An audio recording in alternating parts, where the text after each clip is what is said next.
एकमा प्रखंड के आम डाड़ी पंचायत के जरती देवी माई परिसर में केंद्र के प्रतिपक्ष के नेता राहुल गांधी का रात्रि विश्राम के बाद शनिवार की सुबह करीब सैकड़ों गाड़ियों के काफिले के साथ हजारों लोगों को छपरा सीवान मुख्य मार्ग पर दोनों तरफ महागठबंधन के कार्यकर्ताओं के द्वारा झंडे लिए प्रवृद्ध एवं नौजवानों व महिलाओं को प्रणाम करते हुए छपरा होते हुए आरा के लिए सैकड़ों गाड़ियों के साथ निकल पड़े।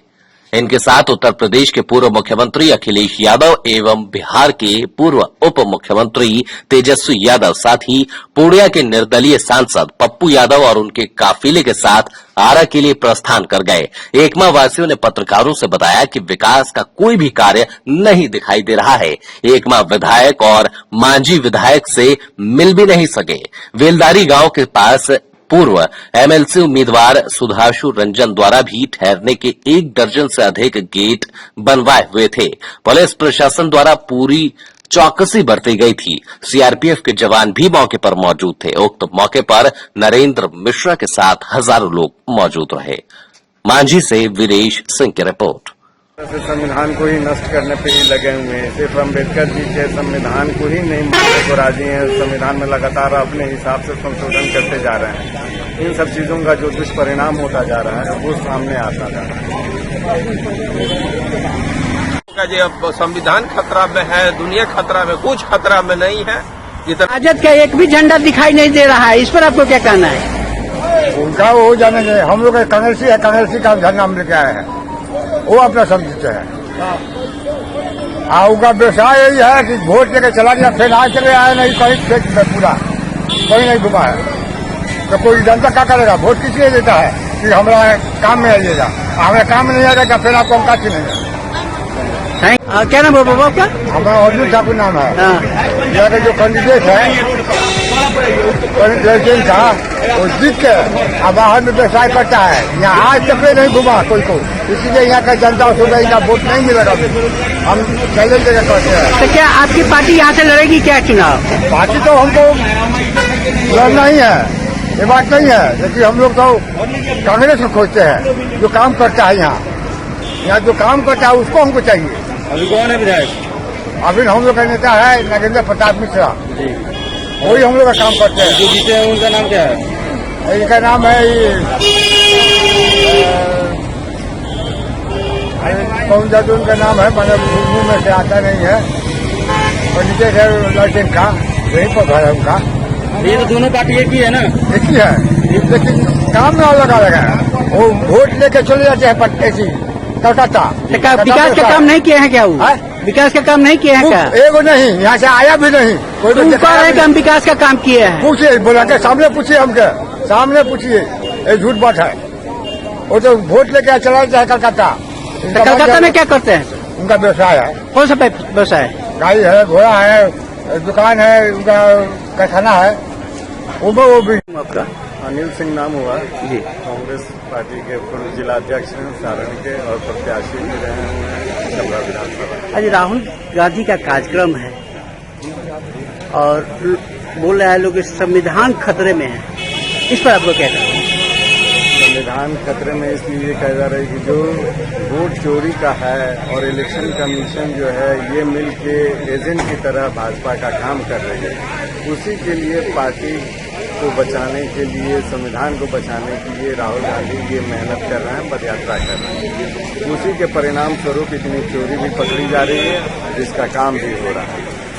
इसी को पर्दाफाश करने के लिए राहुल जी पदयात्रा कर रहे हैं, जिसमें पूरे लोगों में उत्साह भी है और ये निश्चित रूप से ये एक सकारात्मक कदम होगा और ऐसा होगा कि यहाँ की राजनीति बदलेगी। यहाँ के बिहार के राजनीति पे इसका इतना बड़ा असर पड़ेगा जो कि फिर समझ में आएगा और आने वाले बाकी भी प्रदेशों में विधानसभा चुनाव पे भी इसका असर पड़ेगा।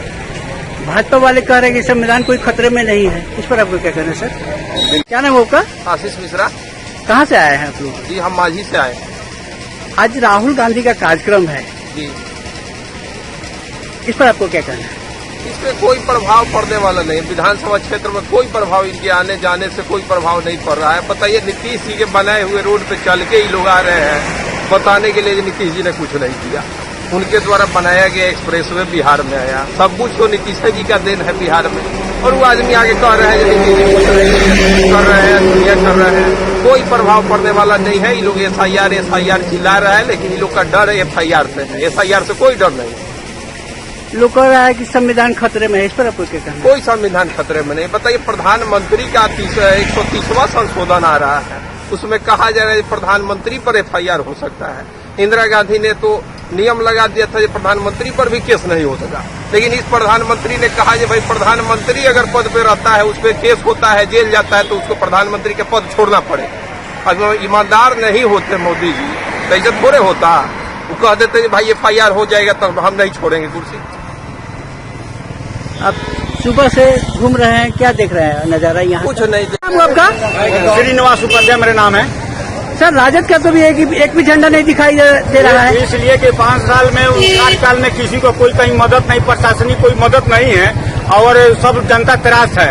इसलिए अगर यहाँ सीट चेंज कांग्रेस को नहीं दिया जाता है तो ये डेफिसिट में जाएगा, सीट दूसरे के कब्जा में जाएगा। तो क्या सर आप लोग अलग से लड़िएगा क्या? बिल्कुल लड़ेंगे हम लोग। महागठबंधन में आप लोग नहीं रहिएगा? एक मतलब अगर मान लीजिए सोच अगर बढ़िया ऊपर से नहीं रहेगा तो हम लोग अपना जीवन इसी में बर्बाद कर दिए पार्टी के पीछे। इसी में हम लोग एक मतलब परेशान है शुरू से भी, कहीं जगह नहीं मिल रहा है। बड़े बड़े पैसा पूंजीपति देकर जगह छीन ले रहे हैं और जनता की कोई काम नहीं हो रही है। सर, तेजस्वी यादव का भी आगमन होने जा रहा है, इसके बाद ठीक है, अखिलेश यादव का भी आगमन होने जा रहा है। इस पर उसमें ठीक है, लेकिन जनता से और से पूछ ली जाए अगर कोई काम क्षेत्र में हुआ हो तो जो भी निर्णय लेके ऊपर होगा। लेकिन 243 सीटों पर क्या आप लोग लड़िएगा क्या? हम लोग 100 सीट पर, हम लोग तो पूरा टोटल लड़ना चाहते हैं।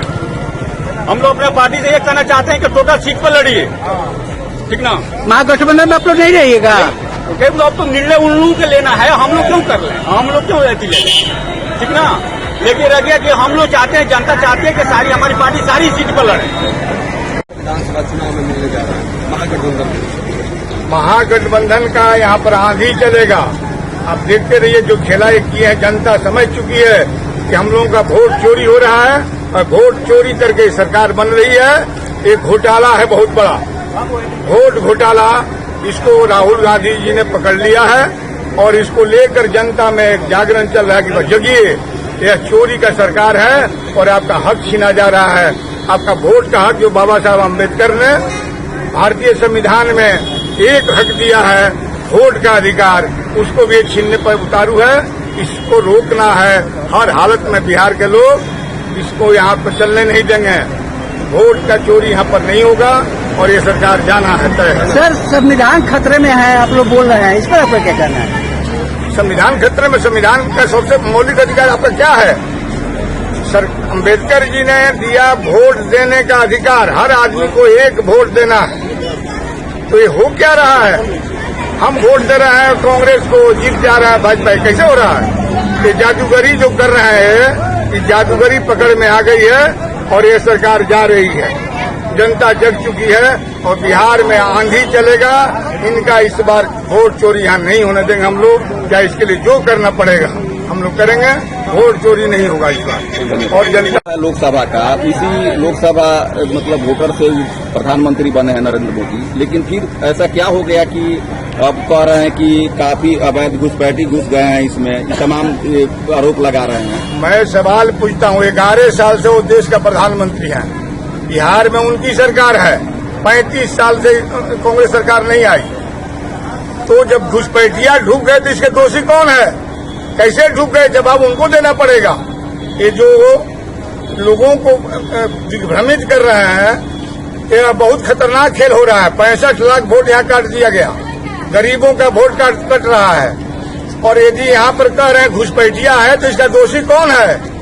एक सरकार कोई चलाने के लिए जनता 5 साल समय देती है कि 5 साल में अब करके दिखाइए। यदि नहीं करते हैं तो जाइए। आपको तो सरकार ने 11 साल दिया और यहाँ के मुख्यमंत्री भाजपा की सरकार जो बनी है वो तो 20 साल से है। तो कौन दोषी है इस घुसपैठिया के लिए? एक और सवाल कि अगर उसी वोट से वो प्रधानमंत्री बने हैं तो उनको इस्तीफा देना चाहिए। असंवैधानिक सरकार है, हम इस सरकार को नहीं मानते। यही हम लोगों का नारा है कि वोट चोर गद्दी चोर, ये नारा है हम लोगों का।